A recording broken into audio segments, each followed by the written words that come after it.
Welcome to the show. I'm Jason McIntyre, and I'll tell you why we just got proof that every team needs to stay away from Dez Bryant. And I'm Cowherd, and I'll tell you why all the people hating on LeBron's move to the Lakers are going to be in trouble. Speak for yourself on a Monday. Whitlock's out. McIntyre's in starts now. Woo!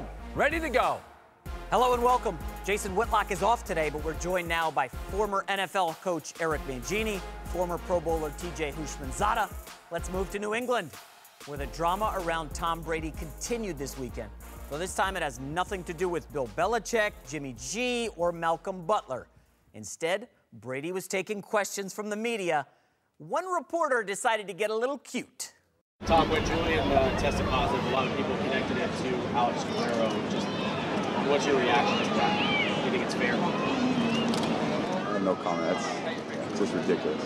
Tom, I'm out. see you guys. With a smile on his face, Colin, was it ridiculous to ask Brady that question? Well, no, because the TB12's a business. Tom used to be an employee. Tom's now a business owner.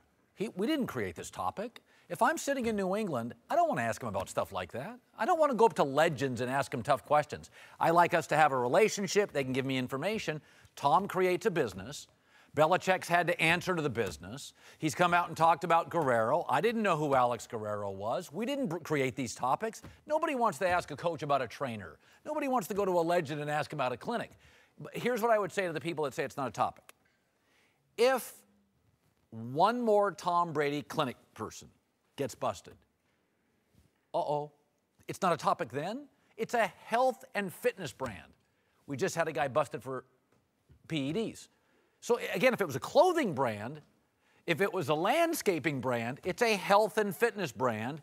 Alex Guerrero is supposed to be this wonderkin, this genius guy, and all of a sudden we got some suspension. Edelman's never been suspended till he's into Tom's stuff, and I'm like, all right. All right, let me push back on you a little bit. You said if we get one more, that would be open for discussion. Colin, Guerrero's been working with Brady for a while. A lot of Patriots have been working. More than 10 Patriots have been working with Alex Guerrero. Guess how many have been popped for PEDs? Zero. None. This is the first whiff of impropriety.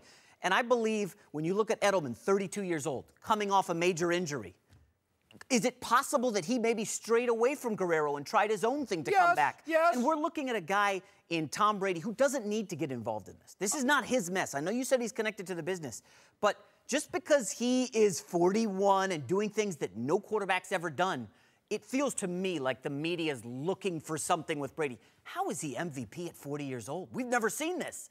And Coach, you know Brady as well as anybody. When I look at Tom Brady's reaction to that, he had a big smile on his face. He wasn't He's like, happy. Dude, I'm not getting involved in this. This is not my mess. Well, it isn't his mess, and it is a ridiculous question. New England, they don't talk about injuries.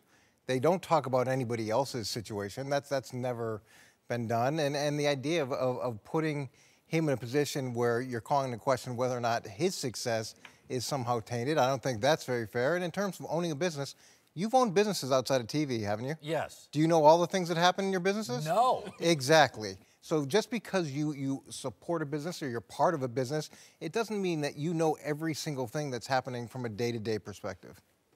The question wasn't inappropriate because there's people in New England and across the world that they want to know the answers to that. And Tom's response wasn't ridiculous either. That was his way of defending Alex. And going back to Edelman, there's so many guys in the league that will train with this guy, go see that guy, go see. Nobody works with just one person exclusively. Nobody does. And so whatever happened with Edelman, I'm almost 99% certain it didn't come from Alex. Because Alex he's not giving you pills. At least he wasn't when I was playing. He's not giving you those type of things. He's working on your body, the pliability aspect of things. And you go back, nobody's never seen a 40-year-old quarterback win MVP. Well, the training camp, when I came in, first day of practice, 2-a-days. Second day, 2-a-days. Third day, you can't even walk. If you're that sore, the third day of camp, you can't even walk. It's not like that anymore. Guys' bodies, they recover so much quicker because they're not wearing you out like they used to when I came in. And the other thing, just on his 2 days, is those 2 days weren't 2 days with no pads. Those were 2 days with full pads. Full pads in the morning and at least uppers in the afternoon. And it was hitting back to back to back. It is radically different now than ever But was Tom, before. 2 years ago, it was really after the Super Bowl win against Atlanta, like the miracle finish. Tom extended his off-field stuff. I mean, Tom was always very covert, passed up a lot of commercials. I think he had a Visa commercial. The last 2 years, he's got pliability lotions, he's got documentaries. Tom has extended his business. Well, I'm a reporter. He's extended it now into my territory, where he's got a clinic. He's created a fissure within the organization that Bill's had to answer to. That Alex Guerrero off the team plane, Bill didn't want to talk about that. So I feel like if I'm a reporter, like I was fine when Tom was part of the singular voice of the team, but now Tom's got his own religion. It's called the TB12. It used to be New England's religion. So I feel like as a reporter, he's extended to my area. I'm forced to ask questions about stuff that I don't want to ask. I don't think that question is inappropriate. I really don't. And I don't think his response is either. He responded how he responded. There's people that want to know, did you have something to do with that? And he walked off because he can turn this TB12, he can expand this across the world because people see his age and how he's performing. Oh, no question. They would go. But the reason it is ridiculous is because Tom Brady has nothing to do with the Edelman situation. And when you ask a guy about the perception of him, but the perception is not reality. Yeah, here. but remember, this is an organization with Deflategate, with Spygate. So there is always been this envelope pushing sense. Maybe it's jealousy, but I mean we've got suspensions here. But the one thing that's been consistent is they don't talk about these topics. I can still ask. Yeah, but it's ridiculous in the sense that, do you think I'm ever going to talk about this? Do you think I'm ever going to address this? So you want them to address an injury, you want them to address someone else's situation. It's like classic issues that are never talked about. So they could ask a million questions and they'll get the same answer. Tom's just establishing, he's setting he's getting the media into training camp form. We don't ask these questions. So Rob Gronkowski works with Guerrero. So last year linebacker did. Anytime someone gets injured or popped for PEDs, are we going to come to Brady with these questions? That's not fair. Well, fair. The question, is it ridiculous to ask? I think it is. It's called the TB12 clinic. It's not called the Cam Cleland clinic. It's not called the, you know what I mean? It's not called the Malcolm Butler clinic. It's Tom's clinic. His name's on it. Yeah, but there's guys with car dealerships. Are we going to ask them about every muffler that breaks? No, but if there was an embezzlement charge at a car dealership, I would ask the player. All right, to another guy surrounded by drama, Dez Bryant, who is still unsigned, maybe for a while. Dez ripped into his old team over the weekend, blasting the Cowboys play calling on Twitter after Stephen Jones said Dez was bad for Dak Prescott in an interview. But when a fan replied that Jones was clueless, Dez really went off, tweeting, quote, "He's not clueless. Jerry was the only one who was clueless. Bleep was planned to get me out and ask Travis, my brother Sean Lee. Oh boy. McIntyre, did Dez just prove he's pretty unsignable?" Yeah, I would say so. I think at this stage in his career, he's 29 years old. I think the immaturity outweighs the talent. I mean, this is a guy who had an awesome 3-year run, Colin. There was a run where he was one of the best receivers in the league. And now, when the Browns come kicking the tires, we may look at Dez Bryant within 48 hours. He's going off on his old organization on social media. This just shows that he's just not ready to be part of anything special. Hell, be part of an NFL team. I don't want that in my locker room. Well, I think the Amazon Prime series hurt him because it validated the rumors. Anytime there's rumors about anybody and you're like, it's a BS, it's not true, and then it gets validated. Somebody's like, no, I work with him, he's crazy. That Amazon Prime series, we'd all seen Dez on the sidelines, and everybody's like, well, he's just passionate. And then you watch the receivers meeting, and it's just a general question, and Dez blows up the room. And you're sitting there watching. I mean, how many times have you watched Hard Knocks and thought, oh boy, that guy, Ocho in Hard Knocks, you're like, that's a lot of work. I watch Dez in Amazon Prime, and if I was a coach, I'm like, I don't want that in my wide receiver room. I got a rookie receiver, I've got a veteran. Who wants that? Look, as soon as somebody gets hurt or a few people get hurt, his market value will skyrocket. And it's just a question of what type of deal he's willing to take. A couple of years ago, he was in the Pro Bowl. He led the Dallas Cowboys in receptions last year. And there are a lot of receivers, and you can talk about this better than anybody. You talk about eccentric or hard to deal with or difficult from a day-to-day basis. There's a ton of guys that fall into that classification. Jarvis Landry, didn't he just go off on his old team? Yeah. He's with the Browns. No problem with that because he signed. It's not a big deal because he signed. Yeah, No injury history. But the unsignable part, you were an injury or two away from his market value changing. He's not unsignable. The problem that I'm having, and I wish Dez hadn't tweeted what he tweeted because coaches just don't want to sign a guy that the play calling was bad or snake. You just don't want that. Now, I wish for him, we're all human. If you say something negative about me and I don't think it's warranted, I'm going to respond. We all will. I wish he hadn't publicly put that out there because it just doesn't look good for Dez. It just doesn't. You're looking for a job. There's going to be coaches that say, oh, man, if we bring him here, he doesn't perform well, he's going to bash my play calling. So publicly, everybody's going to be examining Linehan's play calling now moving forward, even though he's not with the Cowboys because of what Dez said. And so I just wish these guys would think before they do that. When I look at this, but he's TJ, not unsignable. Well, hold on. Let me ask you this. Okay, so it's out there that the Browns were thinking about Dez Bryant. What's the first thing an agent will do? Call his client. Hey, man, stay out of the news. No problems. The Browns are interested. We could have something here. Let's stay inside. No social media. Those are the basics, TJ. He couldn't help himself. Do you think that his agent is running Dez? He's got to try. He couldn't help himself. It's no different than last week when I said something about Paul Richardson saying, oh, it's so much better in Washington than it is in Seattle. There's no need to say that. What do you get from that? Dez should have just bit his tongue. Whether he felt Sean Lee had something to do with it or not, don't respond. You're trying to get a job. Can he still play? He can still play. You say if somebody gets hurt, but, Dez over the last 2 years, a lot of drops. Forget all the antics. Is he a great receiver? I mean, he doesn't separate He's anymore. a starting receiver in the league. You got to understand, Dak Prescott was a rookie.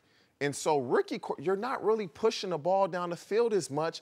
They're going to run the ball in intermediate throws with a rookie quarterback. And so it was completely different than what he had with Tony Romo. That's why his production slipped. And from an organizational standpoint, if you can get a guy that has been extremely talented, has been extremely productive, and you get him motivated, there's been a lot of examples of guys signing those one-year show-me deals where they go to a place, they sign a deal, and then the next year they're able to hit a much bigger contract. You bring in a motivated player at this point in the preseason, you've got a good chance to be successful. The idea that this tweet is the difference between signing him or not signing him, I don't think so. There's a body of work here. There's a body of the way that he's acted. This isn't shocking to anybody. It's just whether or not organizationally you're willing to deal with those things to get the upside of his ability. Aren't there so many young, good quarterbacks in the league that you do not want to bring Dez Bryant anywhere near your locker room? If you're Mitch Trubisky, no thank you. Jared Goff, even Sam Darnold in New York. You're not going to get these guys a veteran receiver who's a massive diva and potentially going to cause you problems in the locker room. I don't care what the injuries are. Any receiver, specifically Dez Bryant, if he has any sense, wherever he goes, he's not going to do that. And you know what's worse? Because if he does, this is last year playing. He won't do it. What's worse than a diva receiver is a receiver that can't get open. So if you're looking at the whole what about the situation, both combination? Well, but if you're looking at the situation of, okay, I got a guy that's not going to be productive, he can't really get open, and I've got the chance to go get a guy who can help us, especially those teams that may be on the cusp, and they lose a receiver at this point in the season or during preseason, then they say, okay, well, let's go rent Dez for a year and know that we're going to have to manage the situation, but he gives us a better opportunity to win. Losses equal rationalization, mostly. Yeah, and so does job security. There's a lot of things that equal rationalization. People reach when they think they're close to either winning or they're close to getting fired. And then when you've got a talented guy sitting there, you may make a reach. Welcome back, Eric Mangini, TJ Hushmanzada. Let's move to Green Bay, where Aaron Rodgers looking to have a big comeback year. Great to have him back. Missed 9 games last year, broken collarbone. And just took some time at Packers training camp to talk to his former receiver, James Jones, who asked Rodgers how he wants to be remembered. Guys remember, the way I was in the locker room, the way I was in the field, the way I competed, the way I cared about them, the way I cared about the game. I put my heart and soul in the game. That's, I think, what any player wants to be remembered for. And the second, about championships. We've got one. My time, It's not going to last forever. I'd love to get at least another one. At least another one. So, J-Mac, do you think Aaron Rodgers needs another title to be considered an all-time great? No, Aaron Rodgers is already an all-time great. He's already a top 5 all-time quarterback in my book. This is a guy legendary. Beat you with his arm, beat you with his legs. I mean, you want to look at completion percentage for his career, passer rating for his career. Those are higher than Tom Brady's, okay? I actually compare Aaron Rodgers to LeBron, and Tom Brady would be Michael Jordan. Okay, Aaron Rodgers has never had the support that Tom Brady's had. He's never had the coaching staff that Tom Brady's had. Everything for me points to Rodgers already an all-time great.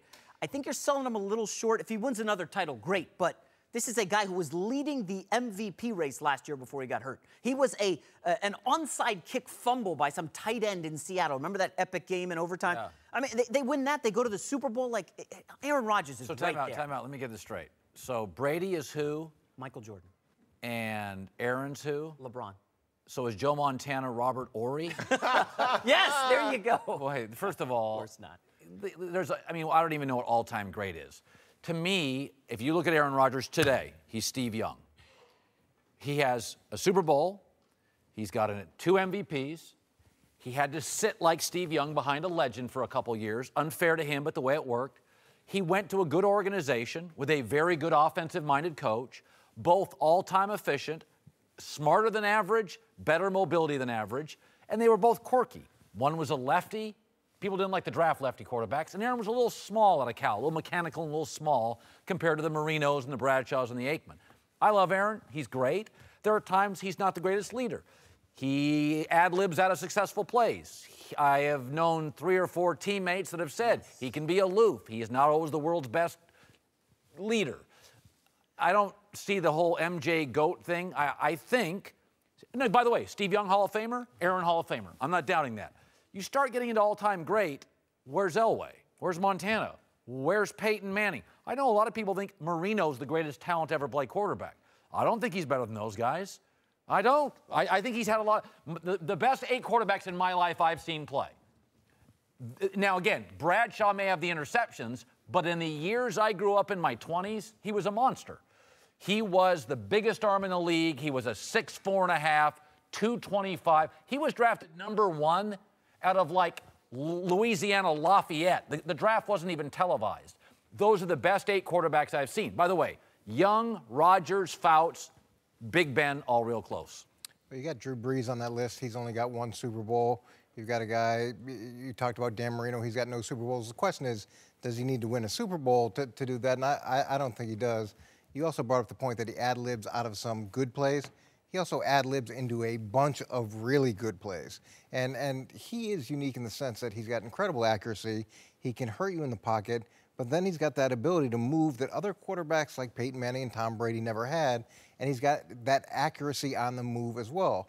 And you look at his ability to control games or to win games that look unwinnable, he's been able to do that as well. I don't love the narrative about he hasn't had enough help. I think that can be a bit of a cop-out, but I don't think it's a function of 1 more Super Bowl for him to be, in this list. You have him all, yeah. Look, the all-time great conversation we could do for the next 6 months, every single day, and have valid points. But he's definitely in that group, and I think that you could easily debate that he's among the elite. All-time great in my book, easy. You just watch him and you see all-time greatness. The thing with Aaron Rodgers, football is a team game. His defense in every playoff game has given up on average 26.5 points. Oof. How many games are you going to win giving that up? With his defense, you're not going to win many playoff games. He's 5-6 in the playoffs, but they're giving up an average of 26.5 points. So when they give up less than 21, they're 7-0. He possibly could have 2 or 3 more Super Bowl championships had the defense played a little better. So for me, from what I've seen when I watch football, me being a receiver, I would have loved to play for him because he makes it easy for you. He throws you open. You don't have to really do too much. If you create separation, you're getting 100 catches, 1,200, 1,300 yards every year. He's that good. So all-time great, he's already won. I believe he'll win 1 to 2 more Super Bowls today to validate that. Okay. You coached against Elway. Beat you late one year. Okay, Elway, Rodgers, go. I think that Aaron Rodgers is probably the more difficult of the two. Now, the offenses To defend. To defend, just because Different game now. Yeah, it's different, but his ability to generate plays outside the pocket is just so hard to deal with. Now, Big Ben has that ability too. It's a different package, but when you're trying to run conventional defense, when you're trying to run things from a system perspective, when you can generate those plays and have that type of accuracy, it's hard to coach that. You can't coach your guys to deal with that because they're better at it than you are at practicing it, and he has that trait. Drew Brees over Aaron Rodgers. You're really sticking with that. Drew Brees, how many? I think How Drew many Brees MVPs for Drew Brees? I've lost track. He's got so many. I mean, Aaron Rodgers has 2. Okay. He's had, I think isn't there like of the 8 5,000-yard seasons, he's got 5. He's a machine. System. But, hey, System. They throw that ball a lot down in New Orleans. They throw that. They throw it so much, you're going to put the yards up, and then you get such a big lead, you just hand it off in the fourth quarter. Listen to and you guys. The TD to interception ratio, to me, I think is a big point, too. I know we talked about it earlier in the day. The fact that you're not giving away games, and Aaron Rodgers has been great at protecting the football. Do you like Brees? I do like Brees. I think that system is incredibly hard to deal with, but they're going to throw it and throw it and throw it. You know the problem with comparing athletes? You compare 2 athletes, it's like you're putting one down that's really, really good. So we're not doing it. That's the tough part. You compare that way to they're both great, but who would you prefer? Welcome back. We're now joined by a couple of NBA champs, Eddie House and Dante Jones.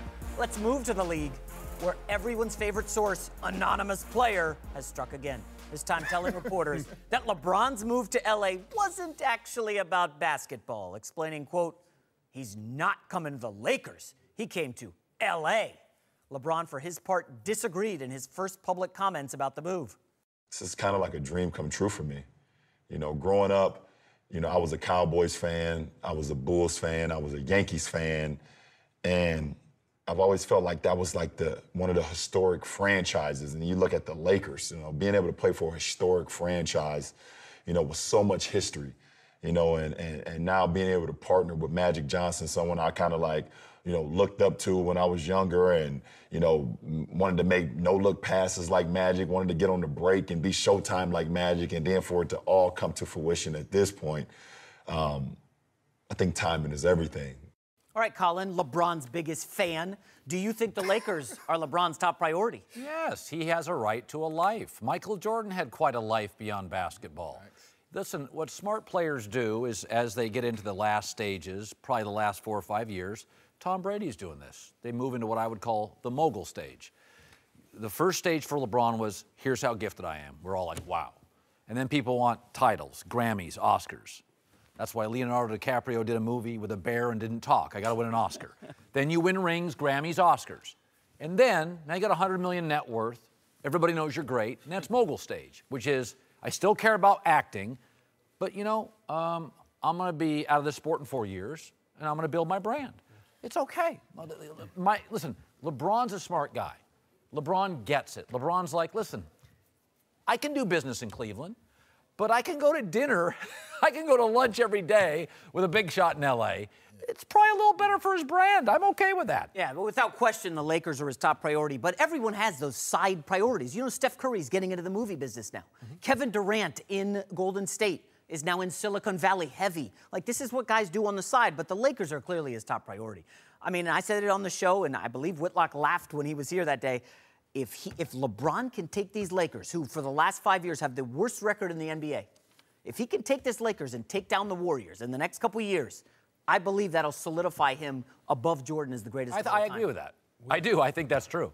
We had this conversation earlier, and this is the first time that a fan base and an organization is challenging LeBron James. LeBron James has been challenging himself for years. He's been pushing himself. He's been setting the tone for all of his accomplishments. When he went to Miami, whatever he did in Miami, he was going to get his jersey retired. Whatever he did in Cleveland, he was going to get his jersey retired.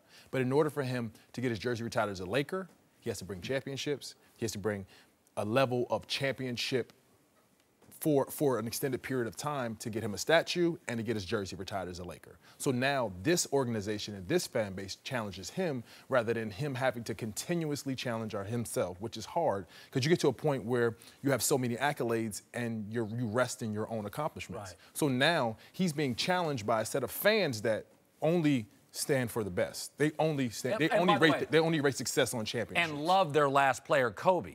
So I mean, there's that thing where there's some fans that are like, "You're not Kobe." So now it's a different set. It's a different challenge now. This is a different challenge rather than you have to push yourself all the time.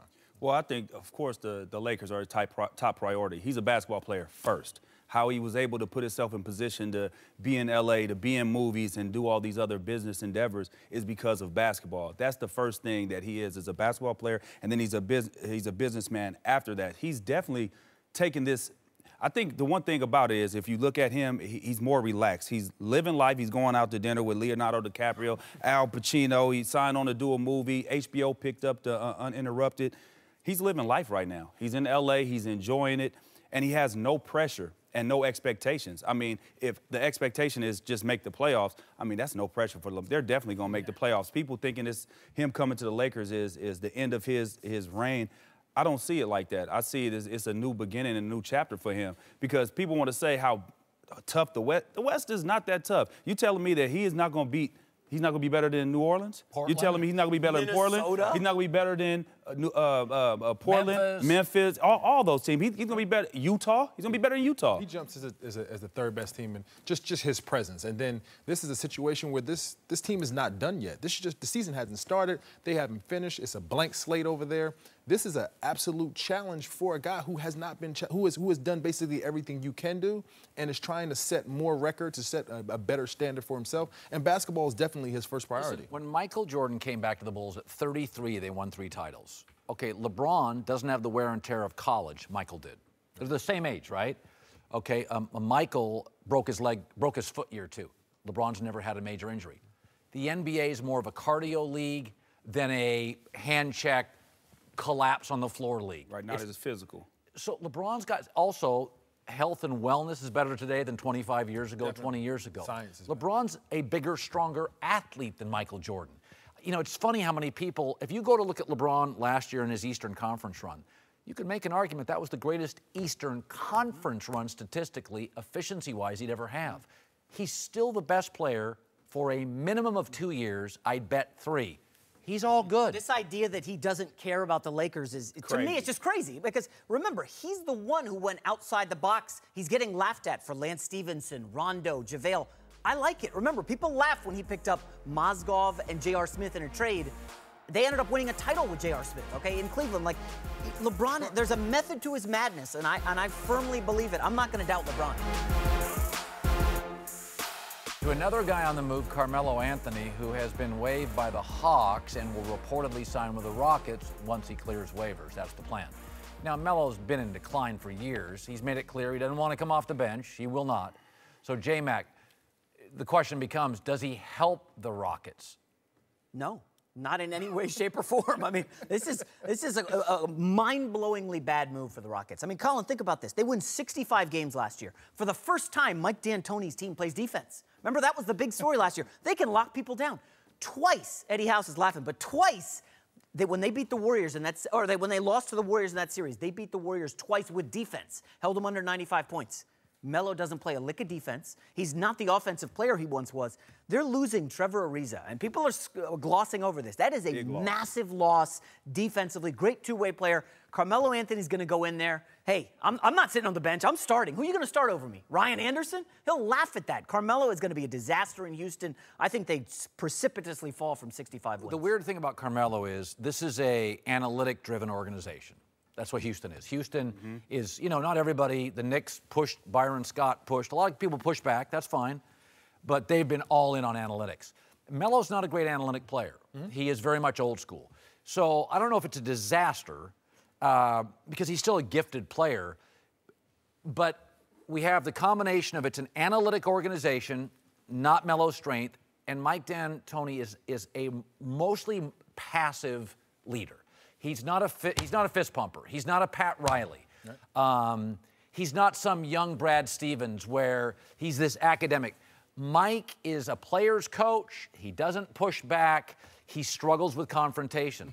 At some point, I think whoever coaches the Rockets would be best served if they had a little harder edge. Melo's got $150 million net worth. You got to get in his grill a little bit. Good luck. And I just wonder about the coach the analytics, and the aging player? I think they have the right leader, and it's not Mike D'Antoni. And as you know, the leaders that run the team basically are the players. The players ultimately run what's going on out there and affect everything. And you have Chris Paul as your leader. He's your anchor. He's the guy that's setting the tone for James, for Clint, for everything out there. Mike D'Antoni was going to do X's and O's. He's going to do substitution patterns. He's going to do what's best for him and what's best in his skill set. But CP is their leader, and as you saw when he went out, it changed the whole the course of the series. So defensively, are they going to take a little bit of a downside because Trevor is an immensely important part of their team? Yes. But I think Melo gives them a different way of performing on the offensive end. They give you a different guy when they can't score and when James is a little run down or if CP goes out again. Oh, well, he missed 27 threes again. Is he a starter? I don't know, but I think this is a different situation for Melo because Melo is joining them. He's not traded there. He's saying, I want to be a part of what you have going on. And that's a different perspective as a player rather than you're looking at the guy on your roster and he's not better than me and I'm trying to fit in rather than just I know what I'm getting into. He's gonna have a conversation with D'Antoni, a CP, and James Harden, and I'm going into you guys' culture. I'm trying to do what's best for us to win rather than just me just coming on the team. This is tricky for me because last year when CP3 went to Houston, I was like, there's no way it works. Yeah. There's no way it works. Two ball-dominant guards that need the ball in their hand. It's not gonna be enough basketball to go around. But what happened was they were able to figure it out. They were perfect for Mike D'Antoni's system. A guard that can handle a pick and roll, that can shoot the three, that can finish at the rim and make plays for others. Those two guys are perfect for a system. Melo, when he played with Mike D'Antoni, the first go-around, experiment number one, all his numbers went down. It didn't work. He doesn't fit into that system. So for me, it's tricky to say that it's not going to work because I said that last year about them. To me, the way that it can work is if Melo checks his pride at the door, swallows his pride and say, hey, you know what? Whatever it is you guys need me to do, I'm going to do it. I know I'm not the best defender, but I'm going to be giving effort and I'm going to try everything I can do. It's not going to be any plays off on the defensive end. If he's able to do that, I think that it can work. And he has a guy that's in his ear, one of his best friends, right. CP. I think that goes a long way in reeling a guy in with you because he trusts you and y'all have that friendship. So he'll listen to you before he'll listen to D'Antoni. Swallow his pride, Eddie. What percentage chance is Carmelo going to do that? He's never done that. Everybody has to do it at some point, though. Think about what D-Wade did last year. D-Wade, and we're talking about two superstars. You know, we never seen a guy like this guy right here can really, really score, right? Melo can score. Defense is not his strong suit. Everybody doesn't have everything. But if you're able to maximize his talents and put him in with this team and he's able to say, this is what my role is and accept it, I think it can work, but it's going to be really tough. Well, when you have a leader like CP who can get the best out of Melo, that's what we get when we see Olympic Melo. Melo takes a step back, he swallows his pride, and just does what he does, and CP fits it and makes the pieces work. And I think that's what we'll get. When you're playing next to a true friend and a guy that you respect and I can give you input and give you corrective and criticism on what is going on and what you think can help you, I think you get a better Melo. And I think he gets that. What does help Melo, when he was in Oklahoma City, Paul George is a wing scorer. He's a wing scorer. Right. It's an odd fit. And Westbrook's very ball-centric. If you look at Houston, you could make the argument they don't have a wing scorer. They don't. They could use a 6'8" guy in a wing that can shoot. 2 point guards. This is the thing with their system, though. It's not like they're going to give it to the wing and say go to work. It's ball movement, and if it's not really that much ball movement. It's all funneled through CP and James Harden. Now, is Carmelo going to be able? Is he going to be all right with standing in the corner or standing on the wing and waiting to get the pass and not having his number called? What a bunch of optimism, guys. I love it. All right, welcome back. Eric and TJ are back. Let's return to the National Football League. We got news today. Sam Darnold became the last quarterback taken in the first round to sign his rookie contract. Came to terms with the Jets. It's a 4-year, $30 million deal. He held out at the start of camp. All right, McIntyre, you're a Jets fanboy, a pom-pom waver. Woo! Is this marriage going to succeed? Of course it will. I mean, the Jets tried their best this week to screw it up, Colin. I mean, they were really bungling this. Listen, this is a team that hasn't had a franchise quarterback. I mean, Mark Sanchez was not. Chad Pennington was not. Eric may disagree with some of these other guys. You got to go back 50 years to their last Super Bowl appearance. 50! That's how long it's been. I mean, Sam Darnold, we've watched him a lot out here in L.A., right? We know, I'm in love with Sam Darnold's game. I think the innate ability, you know, for him to create plays and deliver passes in tiny windows. I love everything about Darnold. I think this year, only 21 years old. We don't know what the offensive line is. Let's ease him in. Remember, Goff didn't start right out of the gate. Trubisky did not. Deshaun Watson did not. Pat Mahomes did not. So there's no pressure for Darnold out of the gate. I think by year 2, he will be a phenomenal starter in the NFL. I love him. I've watched a ton of his practices. I'm not a coach or a player, but the draft gives us about one really high-end quarterback a year. That's about what it does. And I think he's the guy. And I always kind of go back to, forget all the football stuff. Big, thick body. I mean, even his hair looks big. He's just big shoulders, big kid, durable. He's got kind of a blue collar. I mean, he went to USC football and felt like a linebacker.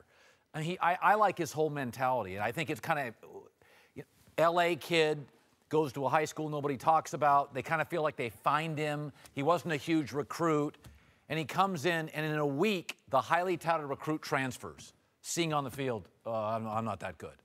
And I just think there's a lot of stuff about Sam that a player would know about and a coach would know about, that you have to just appreciate his footballness. His football, there's a certain sensibility with Sam. He likes the game, not what the game provides for him. He's into teammates. He's a giving teammate. He doesn't want to be a superstar. If he does, it's production. And I think in these New Yorks, I don't think it's a coincidence that Jeter, Mariano Rivera, Phil Simms, the Chad Penningtons work in that city. They don't seek attention. New York can gobble you up, and I think he works there. Well, I remember when I traded with the Jets so that they could draft Sanchez. Remember Sanchez and what a bad deal it was, and how could you possibly give away that quarterback who's going to lead the Jets to the years and years into the future and multiple Super Bowl wins. I think the thing with any quarterback is that you got to slow down. You got to see how well they develop. I think it's difficult for him already. You saw the comments from Chris Johnson about how this is a organizationally changing moment. This player is going to totally dominate the trajectory of the organization for years to come. When you start putting pressure on a kid like that from the start, it makes it really difficult. What is the level of success now that is going to get people to be happy with him over the next 4 or 5 years? I mean, the expectations are so high, I don't know how he could possibly live up to them. And a lot of things have to go right with his development for him to become the player that he potentially can be. So, number 1, Cam Newton, Aaron Rodgers, Joe Flacco, A.smith. Those are 4 quarterbacks that have been fairly successful. They started 2 or less years in college. If you don't start 3 years of college football, the chances of you playing well in the NFL aren't that high. What's going to have to happen is they're going to need McCown to play really well out the gate. Because if he does not, do you play Teddy Bridgewater, who if he gets in the game and plays well, now we have a problem? Or do you play Sam Darnold? Because if you play Sam Darnold, he's probably not going to be ready to play, and mentally you can crush him. That's going to be the biggest problem, because if McCown does not play well and Teddy Bridgewater goes in the game and performs, what do you do? Because Bridgewater is a young, what do you do? I'm going to throw this out to you, though. It's interesting, because Bridgewater can play in this league. We saw before he got hurt, Teddy can play. Josh is considered a backup, right? But a good mentor. What about this if you're the Jets? You show off Bridgewater. He's probably more ready to play, and you play him. And you're not going to win a championship this year. And then 6 weeks, 8 weeks. But if he plays really well, then you have an asset. Yeah, there you go. You have an asset. You've let Darnold work behind. But you don't even know if Darnold could actually get on the field and perform. I want him to do well just because he's from Southern California, where I'm from. So I root for him. He trained with Jordan Palmer. Jordan Palmer swears by him. So I'm rooting for him. They gave up a lot to get him, TJ. They gave up multiple draft picks. He's your guy. It's what Coach said, though. When these quarterbacks are drafted high, it's, they're the savior. Oh, my God, they're going to change the franchise. And then they get out there, and in a year or two, you guys are like, oh, my God, he's not that good. And you have to temper expectations because you just never know. I think in a weird – you tell me. If you had Josh McCown, you probably coached him. He's been everywhere. Didn't have Josh. Okay, but Bridgewater, again, a grown-up. We know McCown and Bridgewater are adults. And McCown is an able and capable mentor. I think it kind of works Like, if I was a coach, I'd be like, you know what? I'm in no rush. Let's get to Thanksgiving. Let's develop Sam. Yeah, well, New York's not a town that's known for their patience.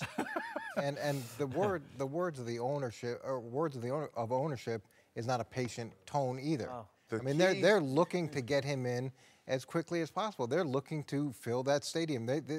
After down seasons, they've got to be productive. And you've got a head coach and you've got a GM that are borderline on the hot seat, if not on the hot seat.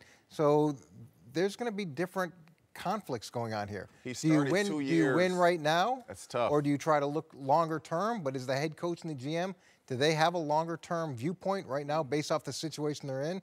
There's a lot of things that are going to come into play. He's the savior, but he's not there the first day of camp. Go figure. It's not his fault. He just turned No, 20. that's my point. He did. Management should have made sure that he was there first day, right away. Eric, you know how inept this franchise is, right? No, look, with the contract, you got to do what's best for the organization, too. Who is it, Hackenberg? I mean, it's easier to get married than it is to get divorced, but you want to be protected on the downside. Welcome back. Time for last call. Let's move to LeBron James, who showed up at his son Bronny's AAU game this weekend and threw down some nasty dunks in the layup line. Colin, are you cool with LeBron stealing some of the shine from his son? Yeah, I don't get the outrage. I don't like the hat on backwards. Of course, you never do.